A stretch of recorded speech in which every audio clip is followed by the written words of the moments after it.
Buenos días, estamos aquí con la doctora Blanca Elvira Cajías, directora del INVIMA, y Fernando Ruiz, viceministro de Salud Pública y Prestación de Servicios de Salud, para hablar del tema del decreto reglamentario sobre para ataques con ácidos y sustancias corrosivas. Entonces, colgamos este proyecto de decreto en la página web en el día de ayer para consulta. Estaba a consulta 24 horas, pero lo colgamos antier, o sea que estaba en consulta hasta ayer, y estamos recibiendo las diferentes anotaciones y comentarios que puedan existir alrededor del tema. Yo quisiera un poco referirme de entrada, antes de responder las preguntas, y que respondamos las preguntas, a lo que ha sido, digamos, el marco regulatorio de este tema. Y el año pasado se aprueba la ley 1639, que en temas de salud básicamente contiene, diría que unos 5 artículos que nos atañen. Primero, establece que la necesidad de hacer un registro para la venta de ácidos, especialmente lo que tiene que ver con venta al menudeo. Segundo, nos pide definir unos criterios para la clasificación de ácidos, alcalis, corrosivos y otras sustancias que generen daño. Tercero, nos pide la creación de una ruta integral de atención para las personas víctimas de ataques con ácido. Eso va en el artículo 4. El artículo 5 nos habla del tratamiento médico, y en particular que esos tratamientos médicos y psicológicos deben de estar exentos de costo, no deben tener ningún costo y deben estar a cargo del Estado. Y por último, que los prestadores de servicios deben llevar a cabo un registro y reportar a la autoridad competente lo que tenga que ver con estos ataques para hacerle todo el seguimiento desde la justicia. Entonces, a través de este proceso, se ha venido trabajando en el proceso reglamentario desde julio prácticamente del año pasado, y en este momento estamos presentando el decreto reglamentario que lo expedirá la Presidencia de la República y que ha sido trabajado en conjunto con otras entidades, principalmente con el Ministerio del Interior, Ministerio de Justicia, Ministerio del Trabajo y Instituto de Bienestar Familiar, la Policía y la Fiscalía General de la Nación. Dentro de ese decreto, en los temas de salud, se plantea primero el objeto de regular la venta de ácidos y similares. Se hace una definición de qué es lo que llamamos venta al menudeo. Como estos ácidos, muchos de ellos son importados o son producidos en grandes cantidades, hay que definir qué es lo que se define como venta al menudeo. Entonces allí se determina qué menudeo es aquello que cualquier venta que sea menor de 5 litros o 5 kilogramos. Segundo, que debe haber, que estos productos son sujetos de registro según una resolución que expedirá el Ministerio de Salud, y que debe haber un registro de inscripción y un registro de control. Acompañando este decreto está la resolución que también se va a expedir, donde definimos cuál es el mecanismo, el procedimiento para llevar a cabo la selección, la definición de las sustancias que son sujetos de regulación.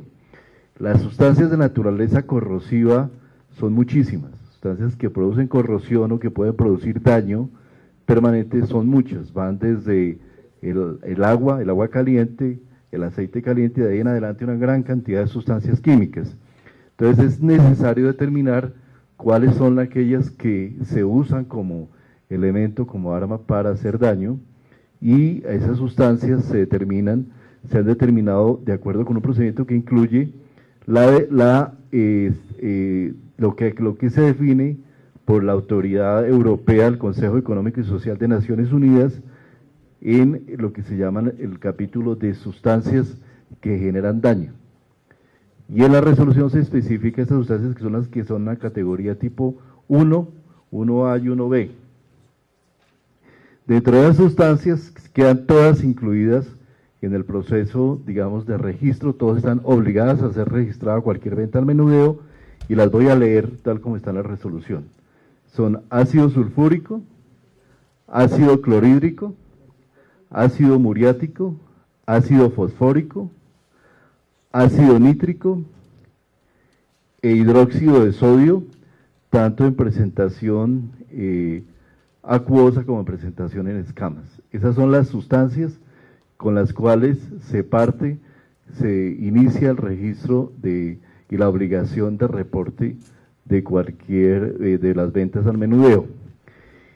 Queda un mecanismo, y es que en la medida que se empiecen a evidenciar a través de los registros de medicina legal que hay otras sustancias que se usen, y esas sustancias, según el análisis que haga el Ministerio de Salud, se incluirán también para el respectivo control, registro y seguimiento.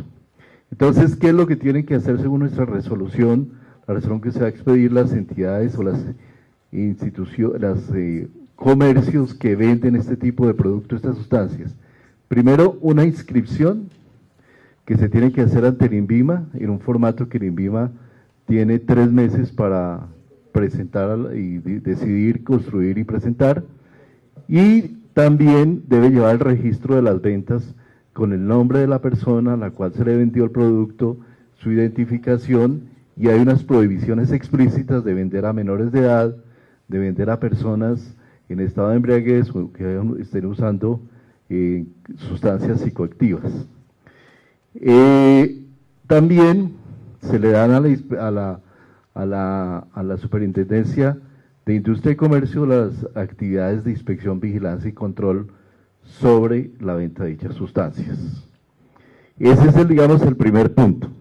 El segundo tiene que ver con la ruta de atención integral.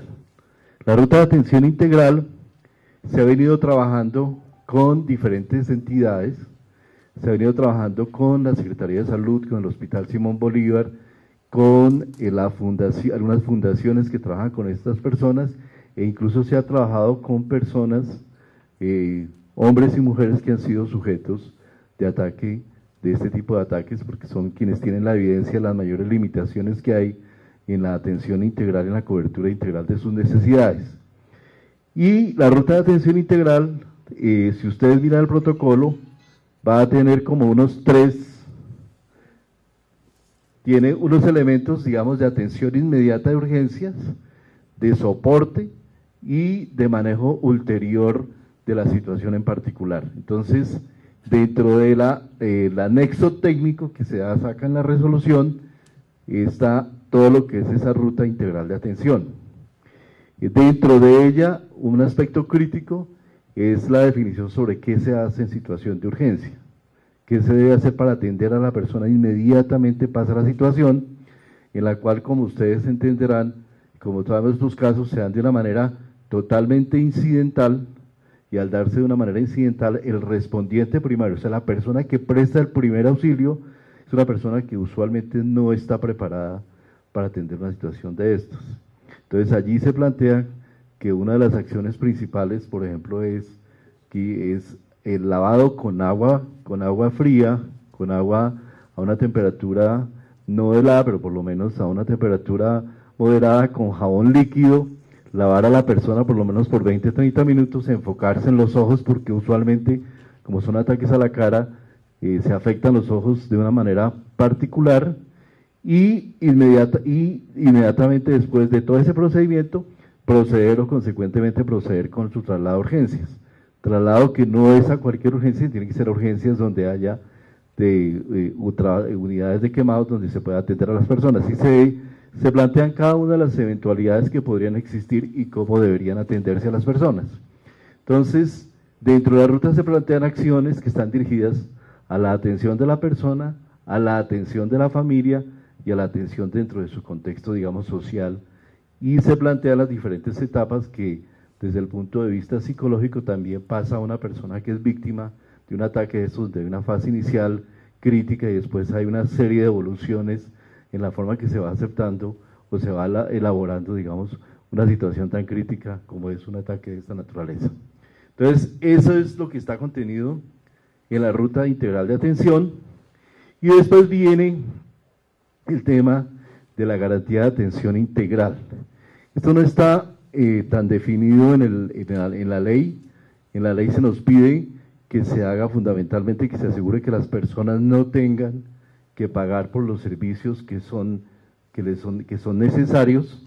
Eso ya se había se había, digamos, enunciado también por la circular 16 que sacamos en marzo de este año, en la cual se le recuerda a las EPS y a las IPS que todas las personas que sean víctimas de ataques por ácido están exentas de cualquier copago, no tienen que hacer pago de su propio bolsillo para el servicio de salud, eso está ya especificado.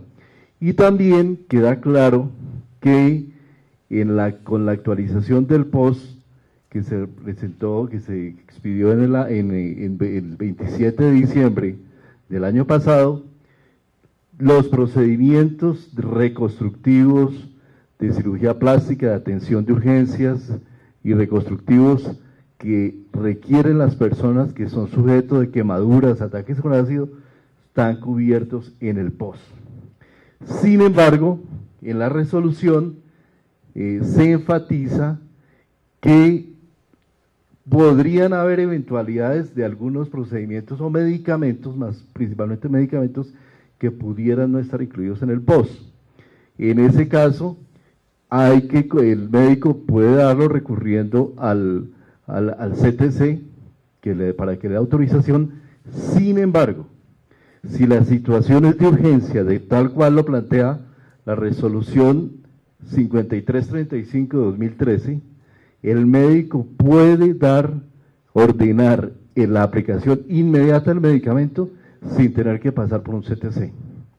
Entonces digamos que de esta manera queda completamente garantizado que todos los servicios están incluidos en el POS, que aquello que por alguna eventualidad, tecnología o medicamento que no está incluido en el POS debe darse, y que aún en caso de eventualidad de emergencia no se puede detener el tratamiento, y que las personas no tienen que pagar por el tratamiento, por ningún tratamiento que esté relacionado con el ataque por ácido.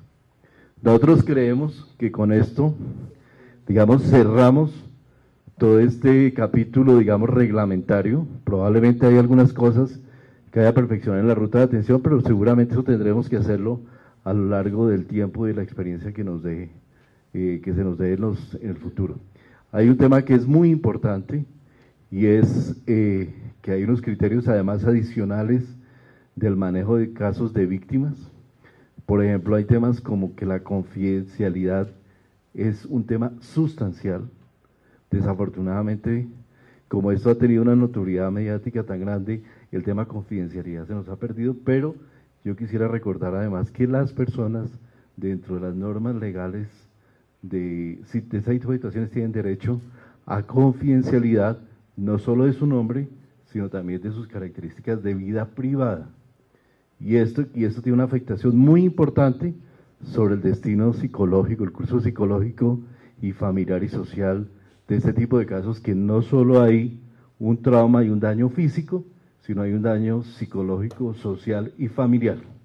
Entonces estamos abiertos a las preguntas.